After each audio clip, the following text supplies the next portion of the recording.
Hello friends, good afternoon, जय श्री राम। मैं आपका चिराग। कैसे हैं सब? आशा करता हूँ सब अच्छे होंगे। मैं भी अच्छा हूँ। आज मैं दर्शन के लिए वृंदावन जा रहा हूँ। बिहारी जी, मेरा जो यहाँ बचपन का मित्र है लंगोटिया यार, वो भी आ रहा है दिल्ली से। निकल जाऊँगा मैं घर से। ITI चौराहे पर वहाँ से मुझे बुला मिलेगी, तो चलिए देखते रहिएगा।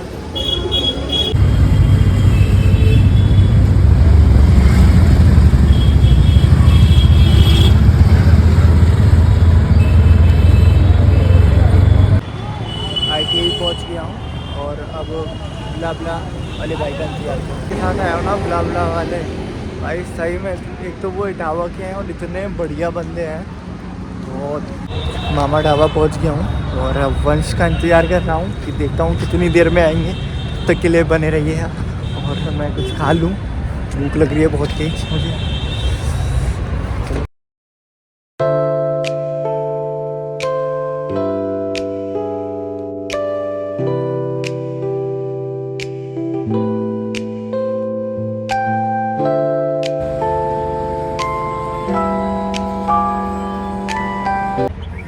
शाम से रात हो गई है और वंश अभी तक नहीं आया, बहुत इंतज़ार के बाद। और और हमारा भाई आ गया है, बहुत इंतज़ार करवाया इसने।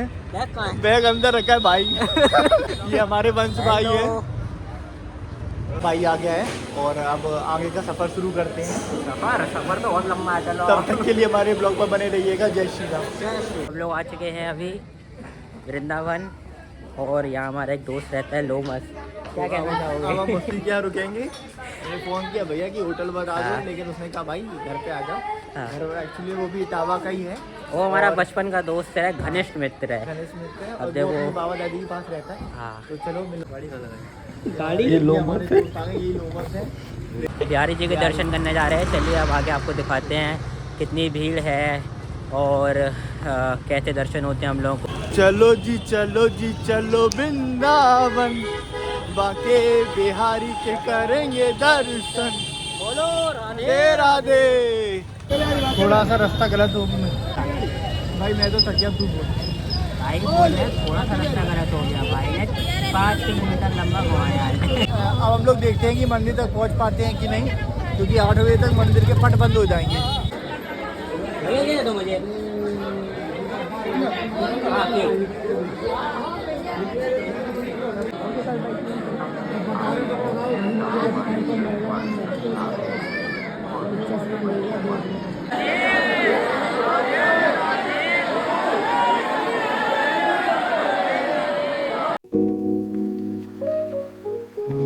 हेलो गाइस, गुड मॉर्निंग, जय श्री राम। मैं आपका चिराग। कैसे हैं आप सब? अच्छे होंगे। मैं भी अच्छा हूँ। आज हमारा दूसरा दिन है वृंदावन में। अब हम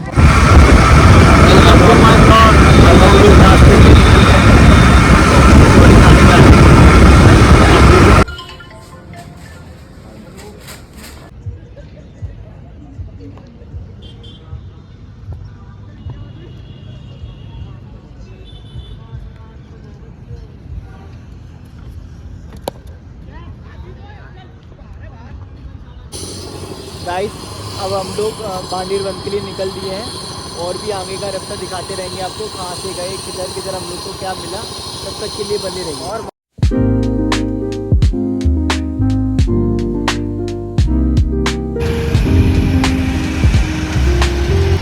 चलो फ्रेंड, आज हम बांडीर वन जा रहे हैं भैया के साथ। तो कुछ बात है कि यहाँ पर क्या रहे हैं। ये कौन सा वन बताया?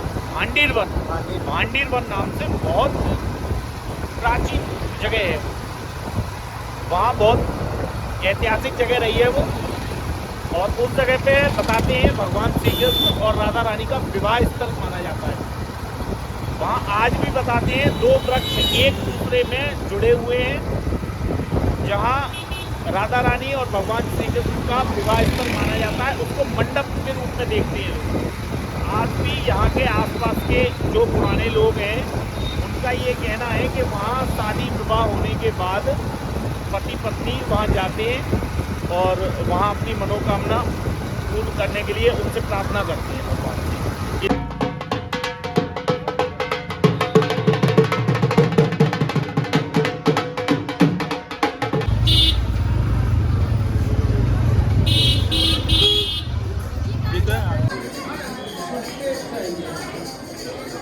सिक्का ले लो, सिक्का सिक्का ले लो, ज़्यादा सिक्का।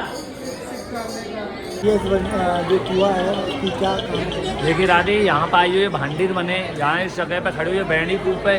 ये कुआं कृष्ण भगवान ने अपनी वंशी से प्रकट किया है। जब वत्सासुर का वध किया था, एक बछड़ी का रूप धारण करके आया था वत्सासुर, उसका वध किया है। तो ग्वालवाल बोले आपने गौ हत्या का वध किया है, तो आप सभी तीर्थ स्नान करके आओ। तो भगवान श्री कृष्ण ने सभी तीर्थों को यहाँ बुलाया है। तो आज भी जब सोमवार की जब मावस पड़ती है तो उस कुएँ का जल सफ़ेद हो जाता है। और जिन माता बहनों के बच्चे नहीं होते हैं, अगर वो खंडित हो जाते हैं, होके मर जाते हैं, वो यहाँ स्नान करके जाएँ तो 1 साल के अंदर अंदर संतान प्राप्ति हो जाती है। ये यहाँ का ये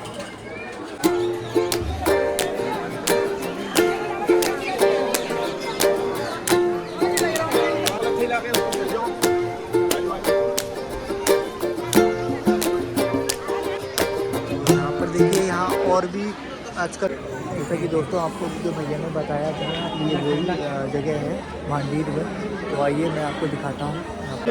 ये बट रखे 5,500 साल पुराना है। इसका लेख श्रीमद् भागवत जी माता 10वें स्कंद में और 18वें अध्याय और 22वां श्लोक है। ग्रंथोवासी मानस से 4 यंत्र से गोधरम भांडीर बटम नाम का जम्मू कृष्ण प्रोग्राम 4 योजनों में फैला हुआ था। ये कितना विशाल था। इनकी शाखाओं से होकर के जमुना जी क्रॉस कर जाते थे भगवान। तो नंद बाबा कृष्ण भगवान को अपनी गोदी में लेकर के आए थे।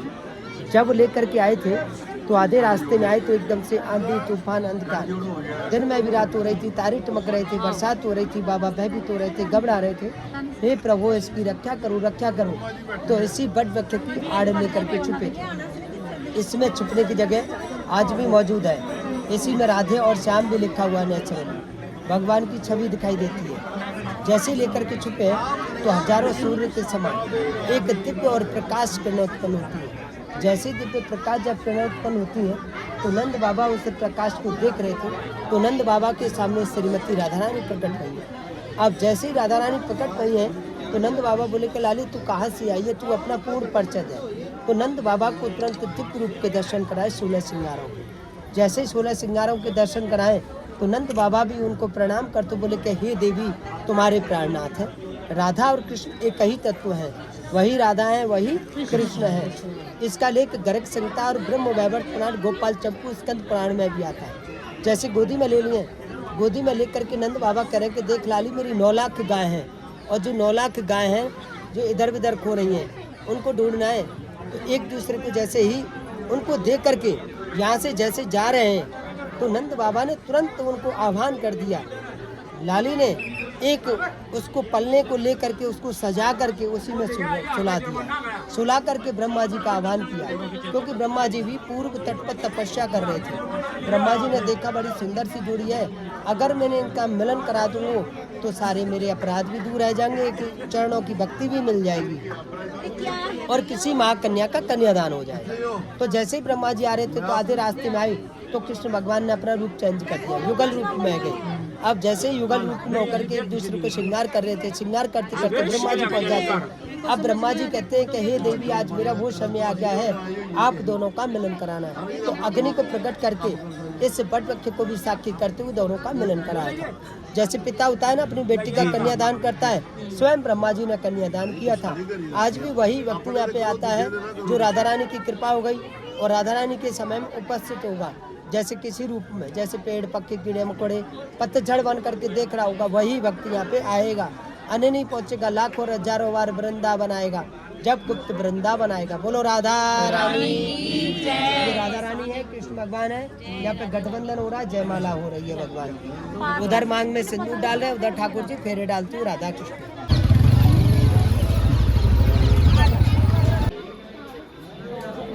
दोस्तों ये बताया जाता है इस स्थान पर जो ये पेड़ है, आप जो पेड़ दिख रहा है आपको, यहाँ पर भगवान कृष्ण की बांसुरी की आवाज़ और धड़कन की आवाज़ सुनाई देती है।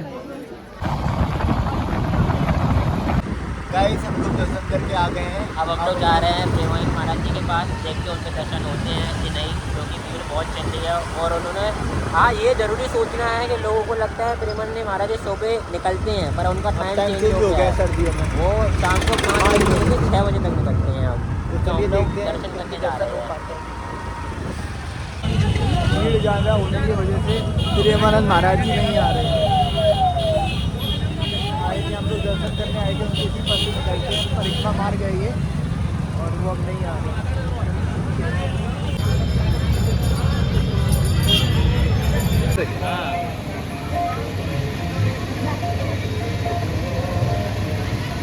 शांति है ना। आज का ब्लॉग हम यहीं समाप्त करते हैं। अगर हमारा ब्लॉग अच्छा लगा हो तो please like, comment and subscribe करें। जय श्री राम।